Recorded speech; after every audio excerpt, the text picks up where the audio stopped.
तो मूवी के शुरुआत में हमें एक वुडन हाउस दिखाया जाता है और जैसे जैसे मूवी आगे बढ़ती है उस हाउस पे कैमरा जूम होता है और तब हमें उस हाउस में ग्राहम फैमिली को हम देखते हैं, जिसमें एनी ग्राहम अपने हस्बैंड स्टीव, मदर एलन और 2 बच्चों, एक बेटा पीटर और एक बेटी चार्ली के साथ रहती है। एनी प्रोफेशनली एक मिनिएचर आर्टिस्ट है और वैसे मैं आपको बता दूं, मिनिएचर आर्टिस्ट उसे बोलते हैं जो पेंटिंग और स्कल्पचर बनाते हैं, लेकिन उन पेंटिंग और स्कल्पचर का साइज बहुत छोटा होता है। और एक दिन एनी की माँ एलन की अचानक से डेथ हो जाती है, जिसके बाद मूवी शिफ्ट हो जाती है एलन के फ्यूनरल पे। वहाँ एनी अपने माँ के बारे में स्पीच दे रही होती है। तभी चार्ली अचानक से अजीब तरह की आवाज निकालने लगती है और वहाँ अपने पेंटिंग बुक में बैठकर एक स्केच बनाने लगती है। और जैसा कि आपको मालूम ही होगा कि फ्यूनरल में बहुत सारे स्ट्रेंजर्स भी आते हैं, तो उनमें से एक स्ट्रेंजर चार्ली को देखकर हंसने लगता है। यहाँ ये क्लियर नहीं हुआ कि आखिर उस आदमी ने ऐसा क्यों किया। खैर, अब हमें एलन की बॉडी दिखाई जाती है। तो एलन ने एक लॉकेट पहना था जिसपे कुछ सिंबल बने हुए थे और वैसा ही same to same locket Annie ने भी पहना था। और अभी कुछ दिनों से एनी एक प्रोजेक्ट पे काम कर रही है जिसमें वो अपने घर जैसा ही एक स्ट्रक्चर बना रही है। अब हम चार्ली को देखते हैं जो कि काफी परेशान थी। शायद उसे अपनी ग्रैंड माँ की डेथ का बहुत शौक लगा था और वो अपनी माँ एनी को बताती है कि ग्रैंड माँ मुझे हमेशा बोलती थी कि अगर मैं लड़का होती तो ज्यादा अच्छा होता। एनी उसे सुलाकर अपने माँ के कमरे में जाती है जहाँ उसे एक नोटबुक मिलता है जिसमें एक लेटर होता है। असल में ये लेटर एलन ने एनी के लिए रखा था और उसमें लिखा होता है कि मुझे माफ कर देना बेटा, मैं तुम्हें बहुत कुछ नहीं बता सकी और हमने जो सेक्रीफाइस किया है उसके बदले हमें कुछ अच्छा ही मिलेगा। ये देखकर एनी वहां से लाइट ऑफ करके गुस्से में जा रही होती है, लेकिन जैसे ही वो डोर क्लोज कर रही होती है उस रूम की लाइट खुद से जल जाती है। अब इससे ऐसा लगता है कि उस रूम में कोई ना कोई तो है, या कुछ ऐसा भी हो सकता है जिसके बारे में सिर्फ एलन को ही मालूम हो, या फिर ये एलन की आत्मा भी हो सकती है। अब हम उस स्कल्पचर हाउस में चार्ली के रूम को देखते हैं जहां एनी की जगह एलन चार्ली को दूध पिला रही होती है और आखिर ऐसा एनी ने क्यों बनाया ये हमें आगे देखने को मिलेगा। इसके बाद मूवी शिफ्ट होती है और हम चार्ली और पीटर के स्कूल को देखते हैं जहां चार्ली अपने क्लास रूम में बैठकर पढ़ रही होती है। तभी विंडो के ग्लास पर एक बर्ड आकर टकरा जाती है और नीचे ग्राउंड में गिर जाती है। तब चार्ली नीचे जाकर उस बर्ड के गले को काट देती है और उसे उठाकर अपने पॉकेट में रख लेती है। वो अपने आसपास चेक करने लगती है कि कहीं कोई उसे देख तो नहीं रहा और फिर रोड के उस पार एक लेडी उसे देख रही होती है जिसकी शक्ल सेम टू सेम वैसी ही थी जैसे कि चार्ली ने फ्यूनरल के टाइम पे स्केच बनाया था। दोस्तों, आपको ऐसा लग रहा होगा कि इसमें अभी तक कुछ हॉरर नहीं आया, तो जरा रुकिए, अभी तो मूवी की शुरुआत हुई है, अभी तो बहुत कुछ खास है।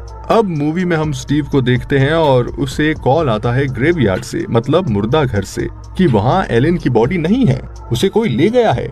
और ये सुनकर स्टीव बहुत परेशान हो जाता है। तभी वहाँ एनी भी आ जाती है, लेकिन स्टीव उसे कुछ नहीं बताता है क्योंकि इससे एनी बहुत परेशान हो जाती।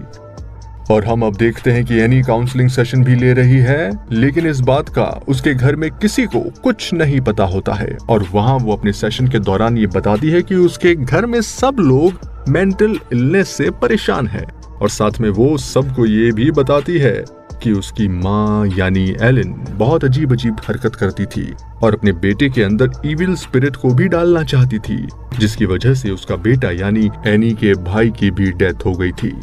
और वो शुरू से ही चार्ली से बहुत ज्यादा क्लोज थी और उसे अपने साथ ही रखती थी। इसीलिए उस स्कल्पचर हाउस में एनी ने एलन और चार्ली को काफी क्लोज दिखाया है। अब एनी चार्ली और पीटर को एक पार्टी में भेजती है जहां चार्ली डोनट्स खा लेती है और उसे डोनट से एलर्जी है। वहां चार्ली की हालत खराब होने लगती है जिसकी वजह से पीटर उसे हॉस्पिटल ले जा रहा होता है। तभी कार में सफोकेशन की वजह से चार्ली विंडो ओपन करके अपने हेड को बाहर निकाल लेती है, लेकिन तभी पीटर के सामने एक हिरण आ जाता है जिसकी वजह से उसका कंट्रोल बिगड़ जाता है और चार्ली का हेड एक पोल से लगकर बॉडी से अलग हो जाता है और पीटर बिना गाड़ी रोके हुए चार्ली के बॉडी के साथ घर पहुंच जाता है और चार्ली का फिर फ्यूनरल होता है। अब हम देखते हैं कि एनी अपने काउंसलिंग सेशन में पार्किंग एरिया में है, जहां उसे अपने सेशन की एक मेंबर जोआन मिलती है और एनी बातों बातों में जोआन को बताती है कि उसकी माँ और बेटी की कैसे डेथ हो गई थी। जोआन उसे अपने घर पे इनवाइट करती है।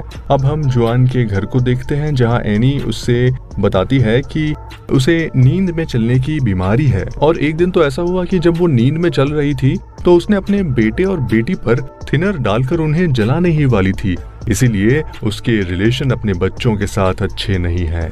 और दूसरी तरफ पीटर जब सो रहा होता है तब उसे चार्ली की आवाजें सुनाई देती है और वो डर जाता है।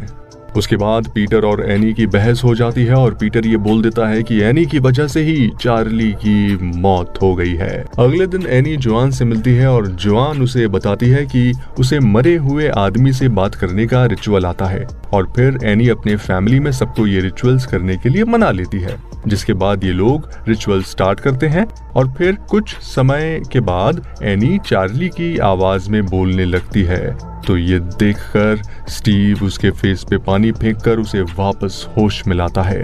अगले दिन पीटर जब अपने स्कूल जाता है तो उसे ऐसा ही लगता है कि कोई व्हाइट लाइट उसका पीछा कर रही है और जब वो सामने एक मिरर में देखता है तो उसे अपने फेस के एक्सप्रेशन से अलग कोई इंसान मिरर में दिखता है। इसके बाद उस रिचुअल की वजह से एनी बहुत डर जाती है और वो चार्ली की स्केच बुक को जलाने लगती है और जैसे जैसे स्केच बुक जलने लगती है उसी वक्त एनी के बदन में भी आग लग जाती है और वो आग बंद होने का नाम ही नहीं लेती। फिर आखिर में एनी को उस स्केच बुक को जलने से बचाना पड़ता है, तब जाकर उसके बदन से आग बुझती है। ये देखने में बहुत वियर्ड था, आखिर ऐसा क्यों हो रहा था। अगले दिन एनी जोआन के घर जाती है लेकिन वहाँ कोई नहीं होता है और जब वो जोआन के घर के डोरमेट को देखती है तब उसे अचानक से कुछ याद आ जाता है और वो तुरंत अपने घर के लिए निकल जाती है और एलन के रूम में उसे एक बुक मिलती है जिसमें वैसा ही प्रिंट बना होता है जैसा कि जोआन के डोरमेट पे बना हुआ था। और एनी जब उस बुक को खोलती है तब उसके अंदर में से एक लॉकेट जैसा साइन भी बना होता है और उस बुक में पेमॉन के बारे में बताया गया था। पेमॉन गॉड ऑफ मिसचीफ है जो कि इविल की दुनिया में सबसे बड़ा देवता है और वो बस मेल बॉडी में ही आना पसंद करता है। और एनी जब उस बुक को खोलती है तो उसे बहुत सारे राज का पता चलता है, जैसे कि आखिर उसकी माँ अपने बेटे के अंदर उस इविल को डालना चाह रही थी। और उसे कुछ फोटोग्राफ भी मिलते हैं जिसमें एलन और जोआन एक साथ होते हैं और फिर वो अपने घर के ऊपरी हिस्से में जाती है और चेक करती है तो एलन का डेड बॉडी उसे वहां मिलता है। अब हम पीटर को देखते हैं जिसको बार बार चार्ली की आवाजें सुनाई देती है और उसको अटैक आने लगता है, अपने हेड को बार बार डेस्क से मारने लगती है।